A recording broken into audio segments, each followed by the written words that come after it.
마태복음 6장 9절에서 13절 읽겠습니다. 그러므로 너희는 이렇게 기도하라. 하늘에 계신 우리 아버지여, 이름이 거룩히 여김을 받으시오며 나라가 임하시오며 뜻이 하늘에서 이루어진 것 같이 땅에서도 이루어지이다. 오늘 우리에게 일용할 양식을 주시옵고 우리가 우리에게 죄 지은 자를 사하여 준 것 같이 우리 죄를 사하여 주시옵고 우리를 시험에 들게 하지 마시옵고 다만 악에서 구하시옵소서. 아멘.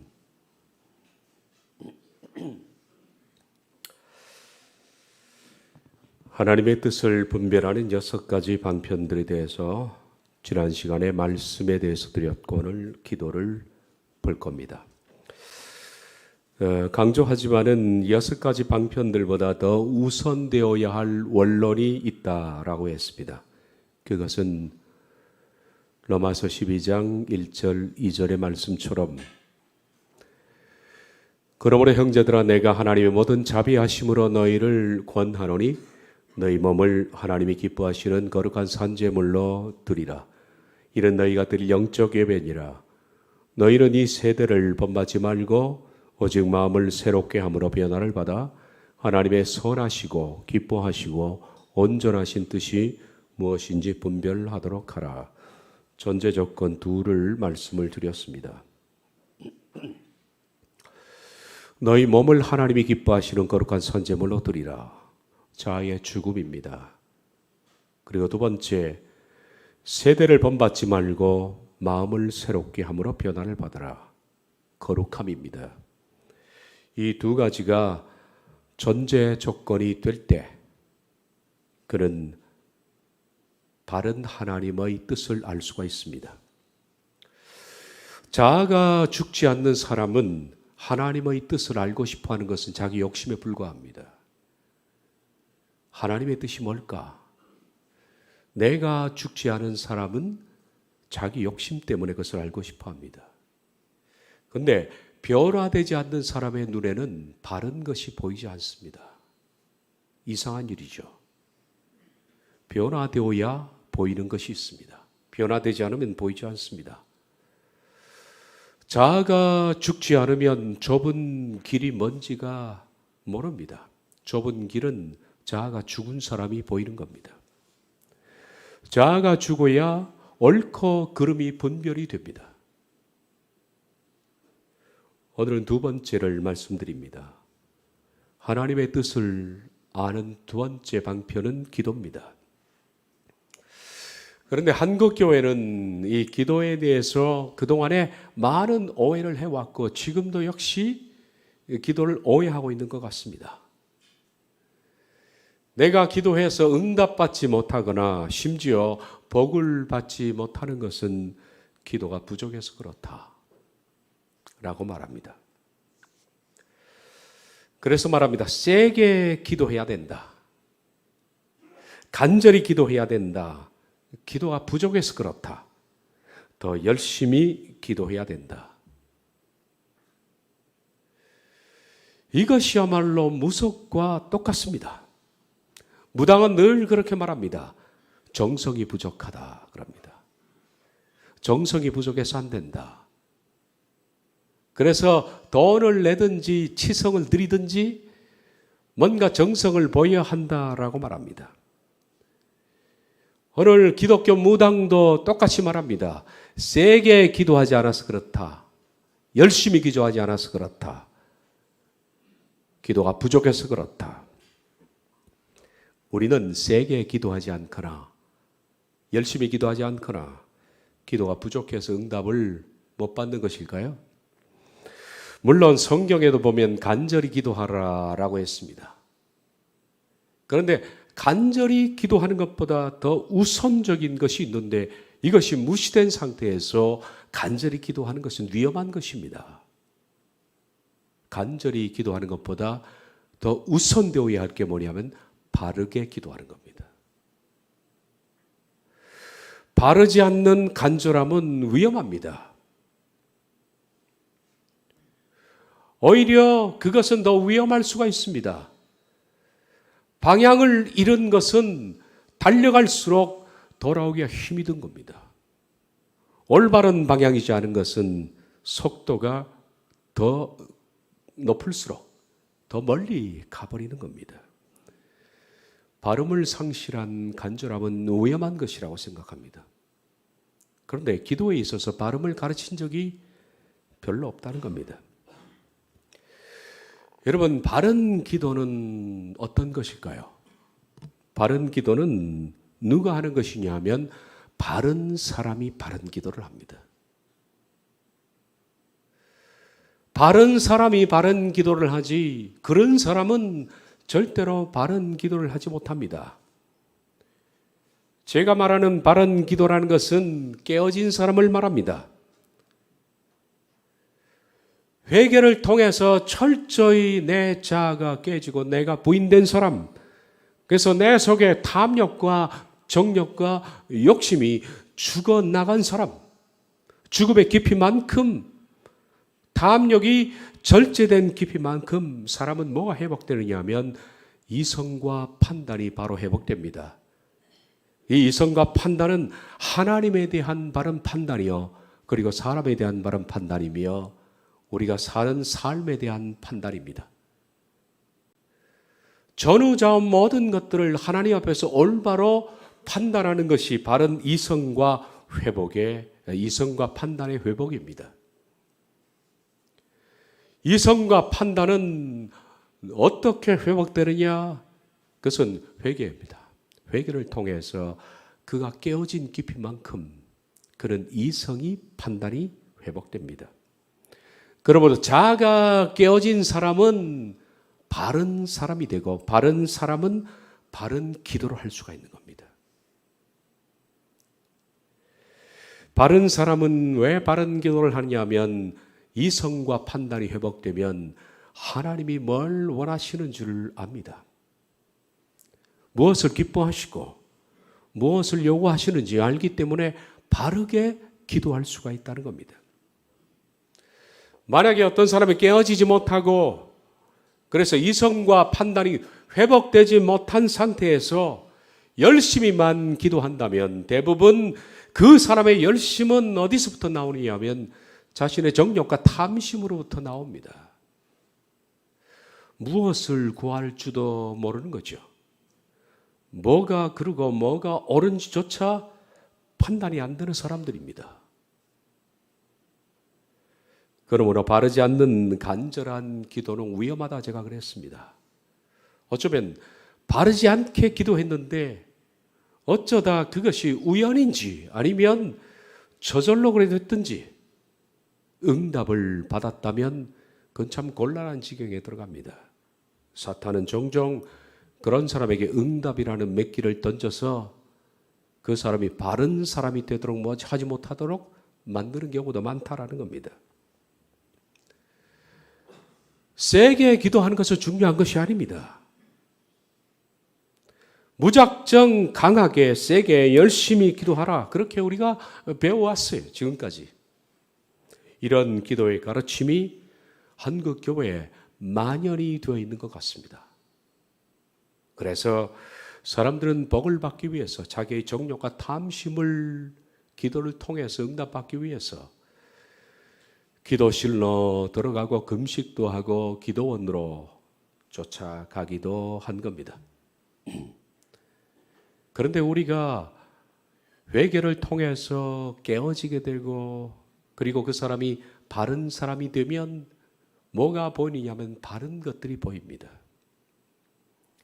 이 세상을 바르게 보는 겁니다. 하나님 앞에서 어떻게 사는 것이 바른 것이고 어떻게 사는 것이 하나님이 기뻐하시는 것이며 어떻게 사는 것이 가치 있는 인생인지 그게 보여야 됩니다. 그게 보이면 그것이 바로 성경과 거의 비슷합니다, 여러분. 성경이 요구하는 것은 바른 사람이니까. 그래서 바른 사람은 하나님의 뜻을 대충 다 안다라는 거예요. 알 수가 있습니다.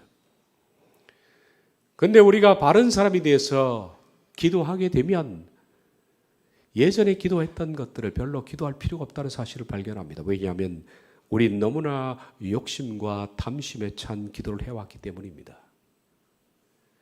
내가 바른 사람이 되면 실은 우리가 하는 기도들이 거의 다 하나님 주십시오가 아니라 내려놓는 기도라는 사실을 발견할 겁니다. 우리 속에 잘못된 열정 그리고 욕망 그런 것들을 내려놓겠습니다 라고 스스로 기도하게 될 겁니다. 바른 이성이 회복되면 우린 필요한 것들이 별로 없다라는 사실을 발견하고 필요한 것들을 하나님께 구하기보다 내 속에 불필요한 것들을 제거해달라고 하나님께 기도하게 될 겁니다. 이건 저절로 그렇게 된다는 겁니다. 내가 하나님께 열심히 구해서 뭘 얻기보다 하나님 내가 내려놓겠습니다. 그래서 마음의 자유를 얻겠습니다.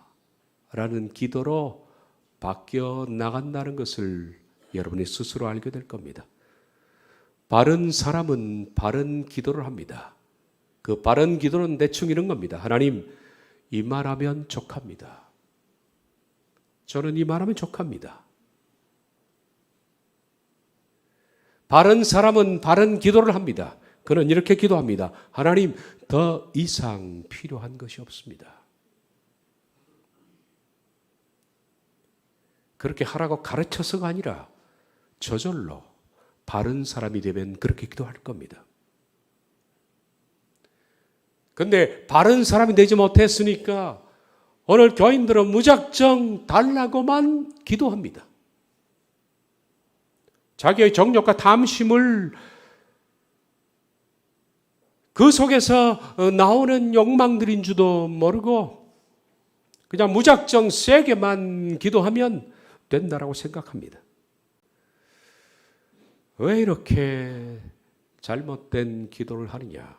왜냐하면 우린 교회에서 바른 사람이 되는 법을 배우지를 못했기 때문입니다. 대부분 깨우침에 대해서 배우지를 못했습니다. 죽음에 대해서 가르치지를 못했습니다. 그저 내 욕망과 탐심이 가득한 것을 열정적으로만 기도하면 된다라고 배워왔기 때문에 우린 기도를 잘못 알고 있는 겁니다. 저는 기도보다 급한 것이 있다라고 생각합니다. 그것은 바르게 기도할 수 있는 사람이 되는 것이 급합니다. 만약에 그게 아니라면 기도하기를 좀 보류해도 괜찮습니다. 먼저 바른 사람이 되게 해달라고. 그러면 우린 바른 것이 보일 겁니다. 그리고 무엇을 구해야 할지 발견이 된다라는 겁니다.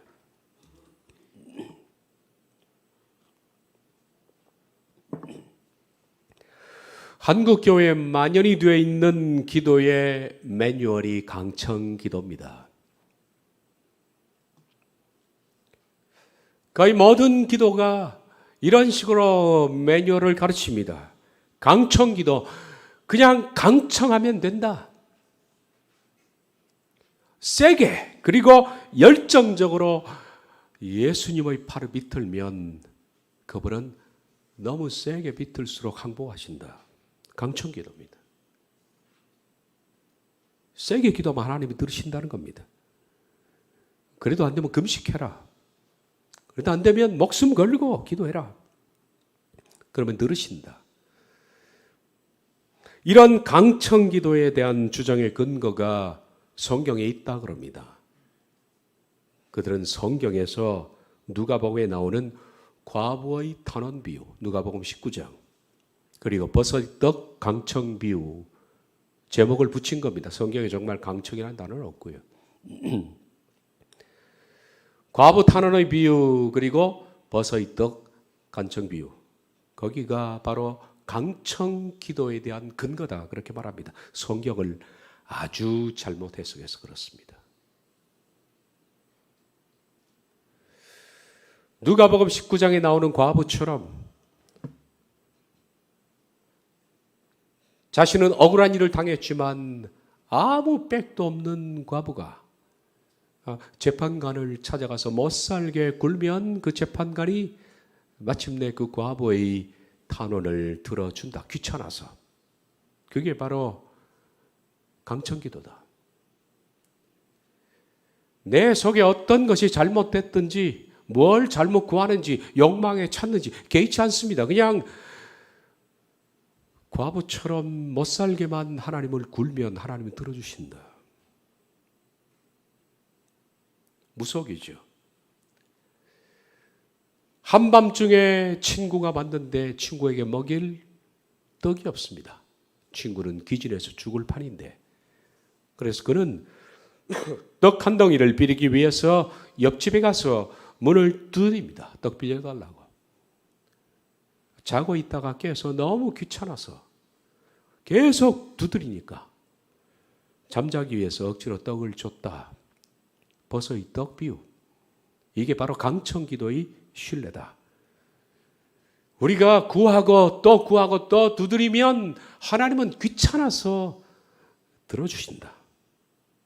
이 가르침으로 새벽에 달려가고 금요 기도회를 달려가고, 어떤 모르지 알아서 기도원으로 달려갑니다. 기도굴로 들어가고 기도하고 또 기도하고 금식하고. 성경 해석을 이렇게 잘못할 수 있을까요? 조영기 목사의 불타는 소망기도, 그리고 뿐만 아니라 부흥사들, 그리고 수많은 목사들이 이렇게 가르쳤습니다. 사람들은 그렇게 생각합니다.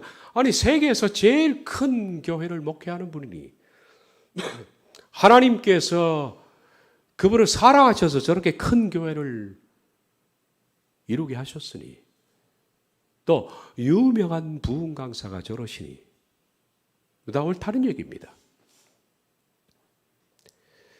1950년대 이후 한국 사회는 굶주렸습니다. 그때야말로 쌀밥 먹기도 힘든 때고,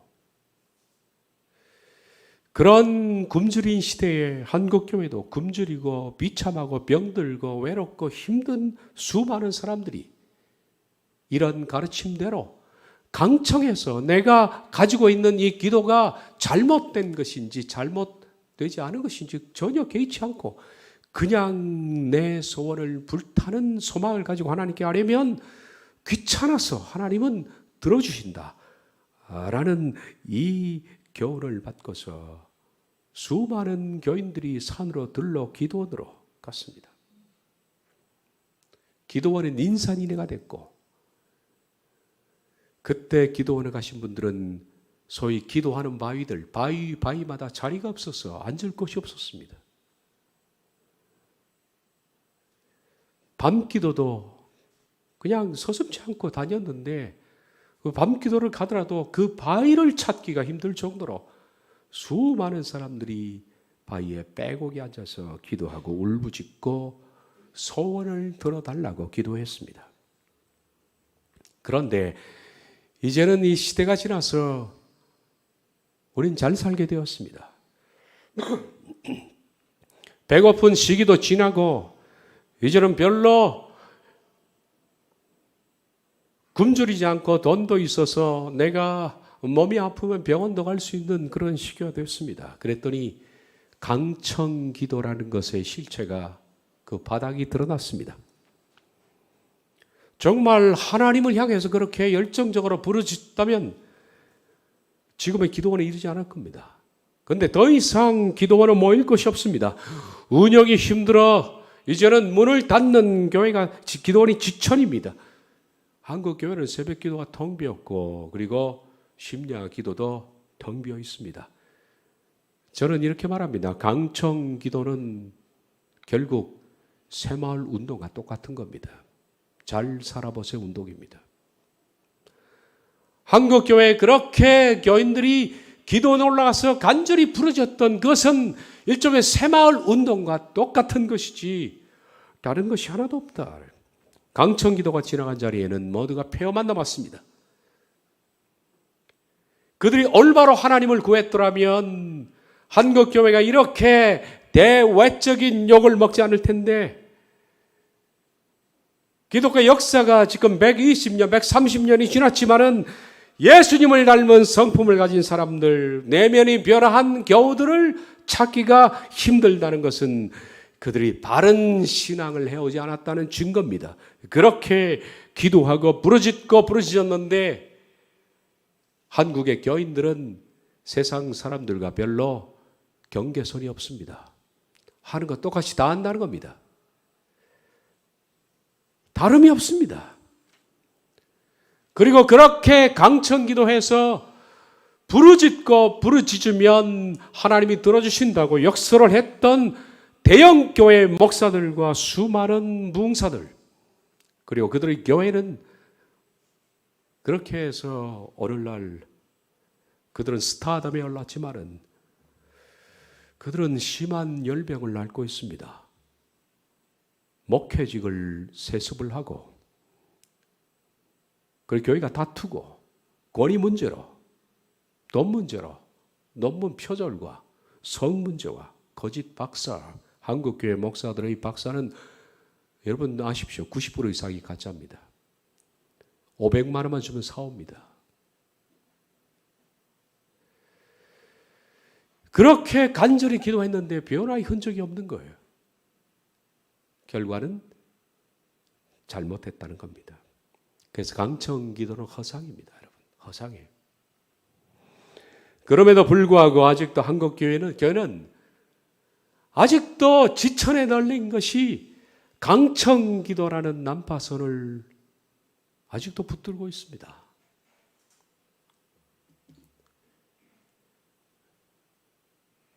대표적인 사람 예를 한번 들어봅시다. 페블로. 한국 사람 예를 들면 이름을 거론하면 욕 들었기 때문에 그냥 외국 사람 얘기를 들었습니다.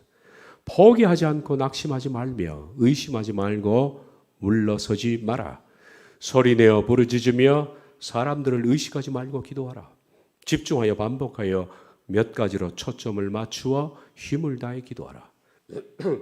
부르짖어 간구하지 않고는 그리스도의 것을 아무것도 소유할 수 없다.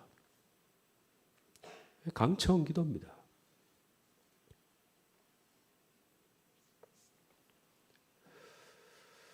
무엇을 기도하느냐?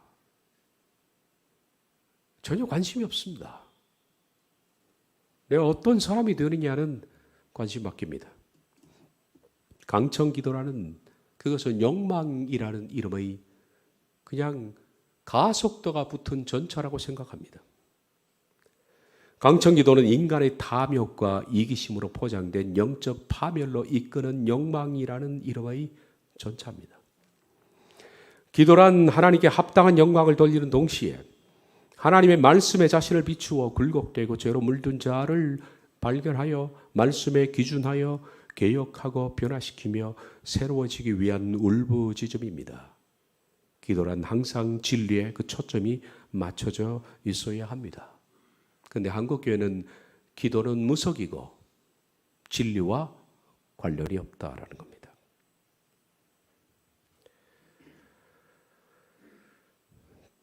기도의 진짜 기도는 뜻이 하늘에서 이루어진 것 같이 땅에서도 이루어지답니다. 기도의 가장 중요한 것은 뜻입니다. 아버지의 소원, 아버지의 뜻을 아는 겁니다. 그리고 아버지의 뜻과 소원은 어떤 사람이 안다고 그랬습니까? 바른 사람이 비로소 아는 겁니다. 다시 말하면 깨어지고 부셔진 사람은 그 속에 바른 이성과 신앙이 회복됩니다. 이성과 판단이 회복되면 그는 바르게 봅니다. 인생을 바르게 보고 내가 어떻게 살지, 하나님 앞에 어떻게 걸어가야 할지 바른 것이 보입니다. 그런 사람이 바른 기도를 합니다. 그 바른 사람은 하나님의 뜻을 따라 기도한다는 겁니다. 하나님의 뜻은 욕망으로 가득 찬 사람에게는 보이지 않습니다. 자신의 욕망은 자신의 눈을 흐리게 만듭니다. 사람은 다 그렇더라고요. 자신이 알고 싶어 하는 것만 알아요. 보고 싶어 하는 것만 봅니다. 그런데 보기 싫은 것은 안 보려고 그래요. 그래서 욕망이 있는 사람은 그런 것들을 얘기해도 안 듣습니다. 귀머거리가 됩니다. 가르쳐줘도 보지 않습니다. 소경이 됩니다. 예수님 하신 말씀이 똑같습니다. 너희는 소경이다. 이제 내가 너희에게 말해도 너희는 듣지 않는다. 왜냐하면 자기가 듣고 싶은 것이 있기 때문에. 사람은 그렇습니다. 그래서 욕망이 있는 사람은 바른 것을 듣지 않습니다. 우리가 원하는 것은 대부분 하나님의 뜻들이 아닙니다. 그게 문제입니다. 하나님의 뜻은 대부분 우리가 실은 원하는 것들이 아닙니다. 우리가 별로 육신적인 사람이었을 때 관심 없고 듣고 싶지 않고 보고 싶지 않은 그것들이 하나님의 뜻이 되는 경우가 참 많더라고요. 내려놓아야만 보입니다. 죽어야만 보인다는 겁니다. 앞에서 말했듯이 자아가 죽어야 바른 사람이 되고 바른 사람이 되어야 바른 것이 보이고 바른 것이 보이는 사람이 하나님의 뜻을 따라 기도하는 겁니다.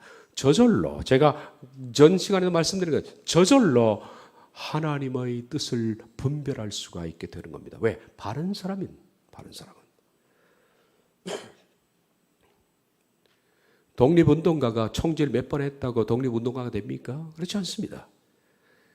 독립운동가는 깊은 사상이 그를 만드는 겁니다. 마찬가지로 바른 사람이 한두 번 기도했다고 되는 것은 아닙니다.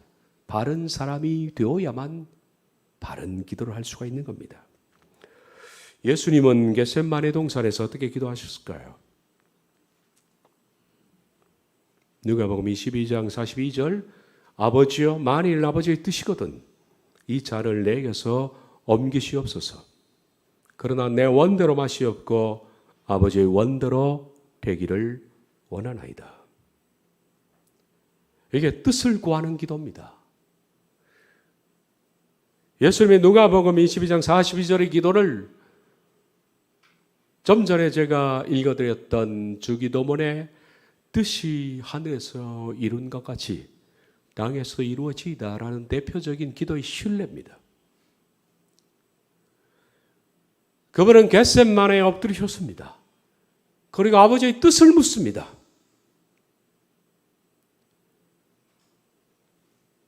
아버지의 잔을 내게서 옮기시옵소서. 만약에 아버지의 뜻이라면. 그러나 내 원이 아니라 아버지의 원대로 되기를 원합니다. 라고 기도합니다. 제가 마태복음 강의하면서 잔에 대해서 말씀을 드렸습니다. 더 깊은 내용은 마태복음 강의를 참조하면 됩니다. 이 잔은 예수님이 십자가에 죽는 것이 아닙니다. 예수님은 십자가에서 죽으시는 것에 대해서는 아무 하등의 갈등이 없습니다. 그분은 잔을 마시느냐, 십자가 지기 전 그분은 잔을 마시느냐, 잔을 마시지 않느냐, 이 문제가 예수님의 가장 큰 아픔이며 고통이었습니다. 십자가 지심을 우리들은 굉장한 큰 고통이라고 생각하지만 예수님 자신에게 가장 큰 고통은 잔의 문제였다라고 말씀드렸습니다. 잔은 성경에서 말하는 것은 불법입니다. 죄, 불법 이겁니다.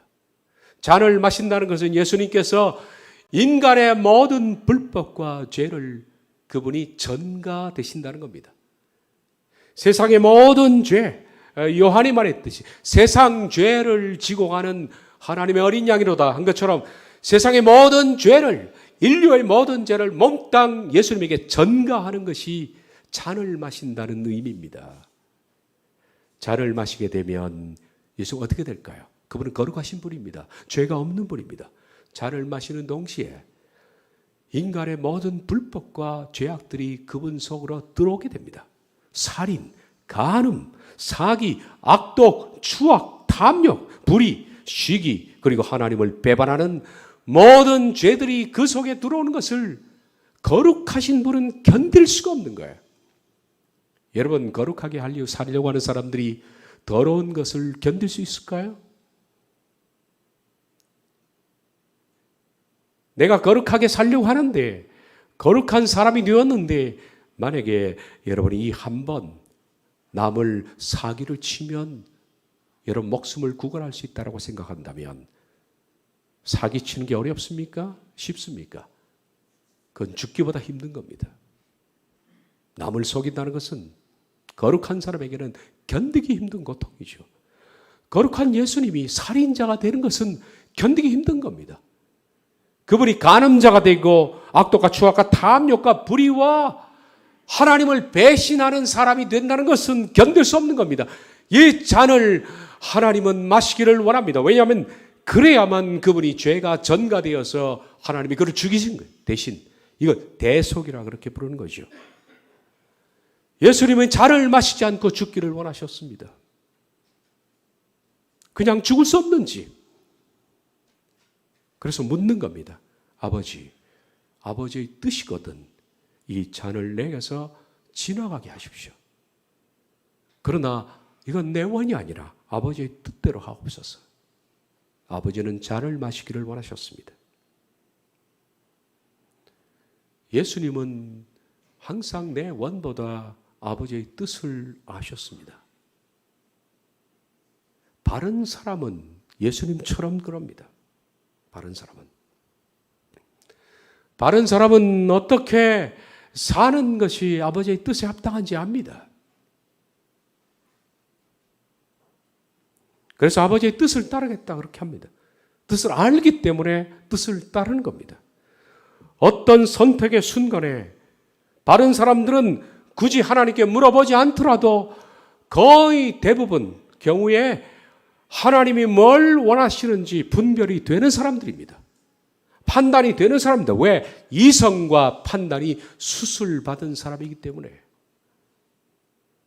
회개는 이성과 판단을 수술하는 것이죠. 수술받은 사람의 회복된 이성과 판단은 무엇이 아버지의 뜻인지 아닌지 대충 다 거의 압니다. 그리고 그것은 거의 성경과 일치합니다. 그래서 아버지의 뜻을 따라서 선택하게 된다는 겁니다. 내 유익이 아니라 아버지의 유익, 아버지의 뜻을 위해서. 여러분, 우리가 하나님의 뜻을 따라 사는 것은 대단히 중요한 일입니다. 사사기 19장의 일을 한번 들어보겠습니다. 사사기 19장에는 레위 사람 얘기가 하나 나옵니다. 레위 사람이라 그러면 오늘날로 따지면 그 시대는 성직자지요. 성직자, 목사 같은 사람입니다. 근데 이 시대가 얼마나 사사기가 타락되어 있으면, 제가 사사기를 강의했나요? 아닌 것 같은데 이제 사사기를 봐야 할 필요가 있는데 말입니다. 이 사사기에 나오는 레위 사람이 얼마나 그 당시 성직자가 타락했으면 세상에 이 성직자에게 첩이 있었습니다. 첩이. 그런데 참 이것이 속된 말로 개판이죠. 이 첩이 어느 날 다른 남자와 간음을 하고 그게 들키니까 남편에게 맞아 죽을 것 같으니까 자기의 집 베들레헴으로 도망친 겁니다. 사사기 시대의 윤리와 도덕성을 보여주는 단면입니다. 레위 사람은 이 첩을 찾아서 베들레헴에 갑니다. 그리고 그녀에게 가서 장인어른에게 융숭한 대접을 받고 거기서 머물다가 그녀를 다시 데리고 자기 집으로 가는 겁니다.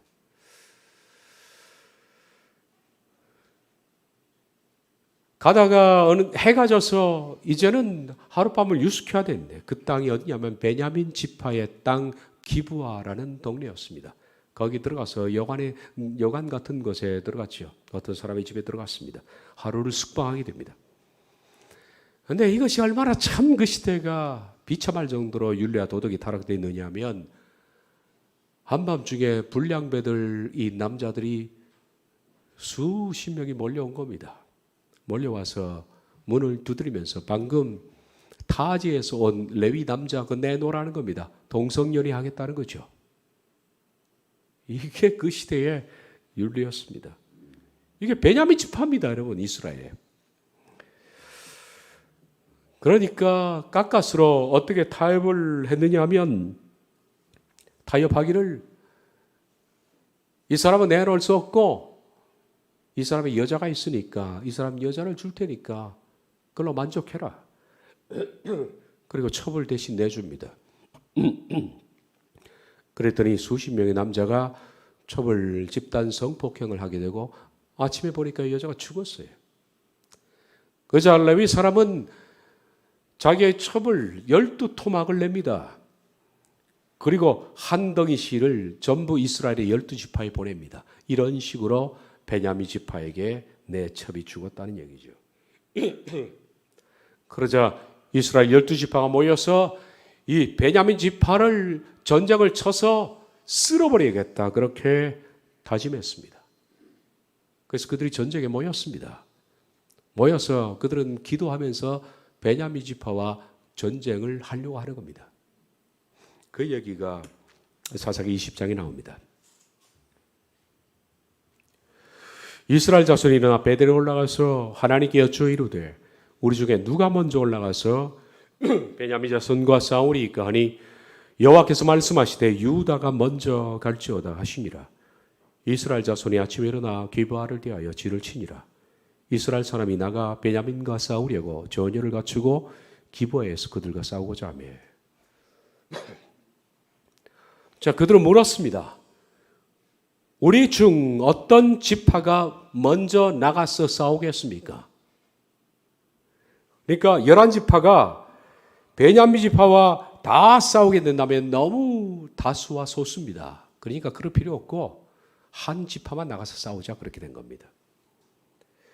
그렇게 물었더니 하나님이 말씀하십니다. 유다 지파가 가라. 그렇다면 우린 다음 하나님의 응답이 유다 지파가 가라 했기 때문에 어떤 결과가 왔을까요? 우리가 생각하는 것은 유다 지파가 나서 베냐민 지파가 싸우니까 베냐민 지파가 대패했더라. 그 전쟁은 끝났더라. 이렇게 돼야 돼. 왜? 하나님 응답도 왔으니까. 그런데 결과는 정반대입니다. 다음 절을 보면 베냐민 자손이 기브아에서 나와서 당일에 이스라엘 사람 22,000명을 땅에 엎드려뜨렸어요. 대패한 겁니다. 어떻게 된 겁니까? 자, 그들은 첫째 기도했습니다. 기도 가운데 누가 먼저 갈까요? 하나님이 유다가 가라 했습니다. 응답을 받고 나갔습니다. 근데 왜 칩니까?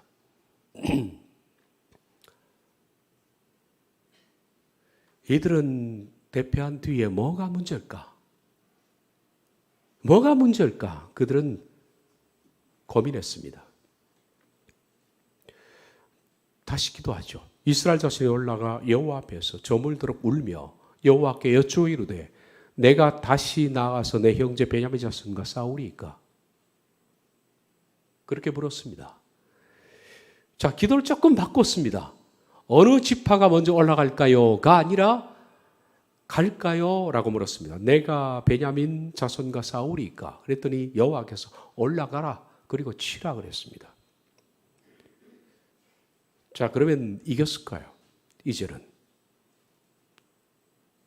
유다 지파라고 말씀은 하지 않았지만은 하나님께서 분명히 올라가 치라 했으니까 하나님이 이기게 하셨을까요? 네, 결과는 이렇습니다. 그 이튿날에 이스라엘 자손이 베냐민 자손을 치러 나아가며 베냐민도 그 이튿날에 기브아에서 그들을 치러 나와 다시 이스라엘 자손 18,000명을 땅에 엎드려 드렸으니 다 칼을 빼는 자였더라. 칼을 빼는 자는 장수들입니다. 장수들 18,000명을 잃은 겁니다. 대패한 겁니다. 우리가 참 뜻을 묻는 것 좀 중요한 거죠.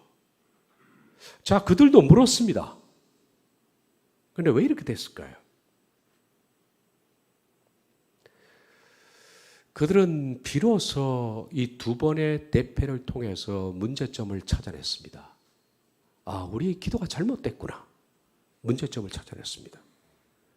자, 28절에 보면 이스라엘 자손이 여쭈기를 우리가 다시 나아가 내 형제 베냐민 자손과 싸우리이까 말리이까 하니 여호와께서 이르시되 올라가라. 그랬더니 이겼습니다. 여호와께서 이스라엘 앞에서 베냐민을 치시며 가기를 이스라엘 자손이 베냐민 사람 25,100명을 죽였습니다. 칼을 빼는 자였더라. 우린 여기서 문제점을 발견할 수가 있습니다. 하나님께서 뭘 원하시는지. 자, 그들은 앞선 두 번에는 결론을 가지고 자기들이 결론을 내리고 하나님께 물었습니다. 그들은 이렇게 물었습니다. 전쟁을 한다는 것은 반드시 자기들이 해야 할 일입니다. 이미 결론을 내렸습니다. 전쟁한다는 결론. 그런데 누가 먼저 가리까라고 첫 번째 물었습니다. 하나님 유다 지파라고 대답했죠. 그건 대패했습니다. 두 번째도 전쟁한다는 결론을 가지고 갔습니다. 그리고 이렇게 물었습니다. 다시 가서 싸울까라고 물었습니다. 그랬더니 하나님께서 그렇게 하라고 그랬습니다. 세 번째 그들이 물은 것은 전쟁 자체를 물은 겁니다. 하나님 할까요 말까요? 이 전쟁을 할까요 말까요? 이게 실은 우선적으로 모여야 할 주권적인 문제 아닙니까? 그랬더니 여호와께서 하라고 그랬습니다. 그래서 올라갔습니다. 바뀐 건 없어요. 그들도 전쟁을 해야 되겠다. 그리고 하나님도 베냐민 지파를 전쟁을 통해서 심판하신다는 것은 뜻은 똑같습니다. 물어도 안 물어도 전쟁을 합니다. 그런데 문제는 뭐냐? 하나님 묻기를 원하시는 겁니다. 주권의 문제라. 주권의 문제. 기도는 주권의 문제예요. 주권의 문제. 우리들은 내가 이미 결론을 내세우고 그 결론을 하나님께서 이루어 달라고 기도합니다. 이미 병 낫기를 하나님께 결론을 가지고 기도합니다. 병 낫게 해 주십시오. 하나님 이거 해 주십시오. 이거 들어 주십시오. 전부 자기 욕심이고 자기 결론입니다. 하나님이 스폰서입니까? 하나님께서 언제든지 문지르면 나오는 알라딘의 마술램프의 진입니까? 세게만 기도하면 됩니까? 하나님이 원하시는 것은 주권 양도입니다. 그분이 뭘 원하시는지 뜻이 하늘에서 이룬 것 같이 너무 중요한 문제입니다. 그런데 우리들은 내 뜻을 하나님께 세게 기도해서 관철을 시키려고 한다는 거죠. 그런 기도는 위험하다고 그랬습니다. 사사기식으로 하면 칼 맞아 죽을 일입니다. 어떤 결론도 어떤 계획도 세우지 마십시오.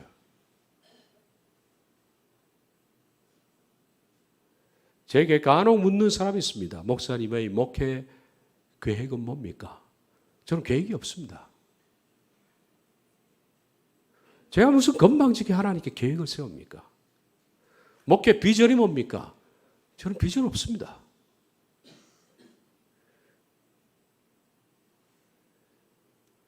그냥 매 순간 아버지의 뜻대로 우리가 사는 것이 우리 자녀의 마땅한 도리입니다. 어떤 계획이나 결론을 가지고 하나님께 나아가서 기도하는 것은 사사기식으로 하면 그건 망하는 길이요 칼 맞아 죽는 길입니다. 하나님이 그렇게 안 다루셔서 우리가 지금까지 살아있는 것이죠. 사랑하는 여러분, 하나님의 뜻을 구하는 것은 중요한 일입니다. 너무 중요한 일입니다. 항상 하나님의 뜻을 묻되 그분의 주권 앞에 엎드리십시오. 내가 반드시 병이 낫는 게 목적이 아닙니다. 죽을 수도 있습니다. 나을 수도 있습니다. 잘 될 수도 있고 안 될 수도 있습니다. 그리고 아버지의 뜻을 구하는 사람들은 반드시 말씀드린 대로 바른 사람이 되라. 바른 사람이. 바른 사람이 되어야 바른 것이 보이고 바른 것이 보이면 결론을 갖지 말고 주권에 맡기고 기도하라. 우리가 올라갈까요? 말까요? 이게 마땅한 낮은 피조물의 자세지. 내가 올라가겠습니다. 누가 갈까요? 이런 건방진 피조물에게 하나님은 능하지 않는다는 겁니다. 기도는 주권의 문제입니다. 그리고 깨어짐의 문제입니다.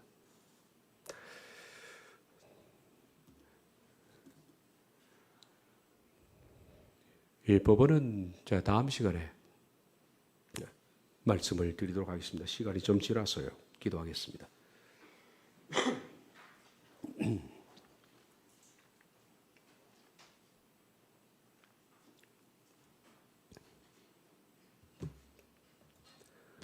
주님, 우리가 사사기식으로 하면 패망하고 죽어야 할 많은 기도를 해왔습니다. 우린 그것이 얼마나 나쁜지조차 알지도 못했었습니다. 주권을 무시한 채 우리 욕심대로 무릎을 꿇고 울며 기도했던, 그렇게 때를 쓰면 들어주신다는 잘못된 생각을 갖고 살아왔는데, 이제는 우리가 회개를 통하여 바른 이성과 판단이 회복된 사람이 되어서 바른 것을 구하도록, 바른 뜻을 발견해서 구하도록 도와주시옵소서. 예수님의 이름으로 기도하옵나이다. 아멘.